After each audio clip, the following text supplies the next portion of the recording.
Removal of a Jet E front wheel. You're going to want to make sure you have an adjustable spanner. And before you start, just check where the motor cable comes down, where you've got the two arrows connecting. Pull that apart. You'll also notice that there's a little cable tidy down the side of the fork. So just pull the cable loose of that so the wheel can be removed easily. With your adjustable spanner, adjust it so that it fits the side bolt. The ones here on the right hand side, you're going to want to push the adjustable away from you.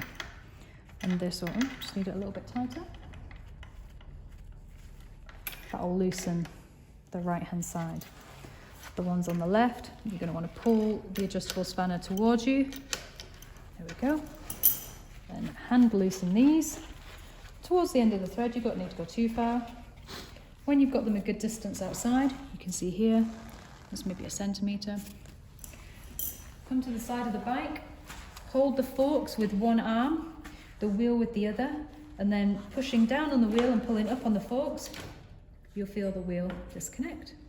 Once it's connected, put the forks gently on the ground, and you can do as you wish with the tyre.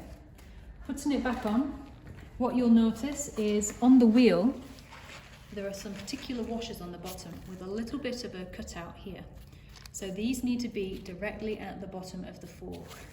So the position of the wheel will be like this with the cutout at the bottom. The reason for that is if you look at the forks, it locks onto it, so it sits flush with the cutout here at the bottom, and that is what seats the wheel securely in the forks to make sure it runs safe. So before putting the wheel back on, push the ones with the cutout right into the centre, pull those out to the side. Again, holding the wheel, you're going to need to judge where you need to place the forks on top. A disc brake is going to be on the right hand side, so you're going to want to place that inside the caliper. So, lifting the forks, you're going to lower the wheel down, making sure that the disc brake fits between these calipers, and watch your little cable if you've got a little brake cable there. The front forks sit flush. So you see the shape of the fork, you have a curve at the top and a line at each side.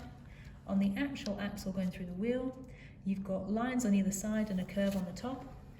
When the wheel is in the right position, sometimes it takes a little bit of fiddling around, but it will drop down into position. Whoop that.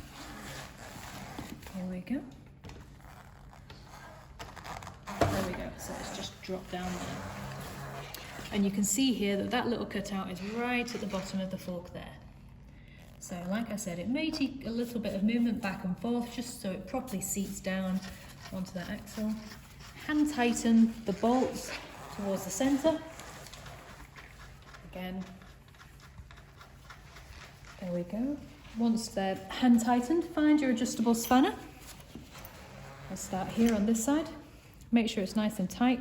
Now we pushed away to loosen it, so this means that we need to pull it towards us to tighten. There we go. So you're going to want to really put some effort into this to make sure that this bolt is well seated. There we go. Go to the other side. We're going to want to go away from us this time, so moving the adjustable away from us. That's nice and tight. Back to the cables, you have the cable tidy, so pop the bottom part of the cable in there. You have the motor cable, the two white arrows, they face each other and give that a good old push together, and that will keep that nice and safe. One last check, hold your fork, give your wheel a spin, and you're good to go.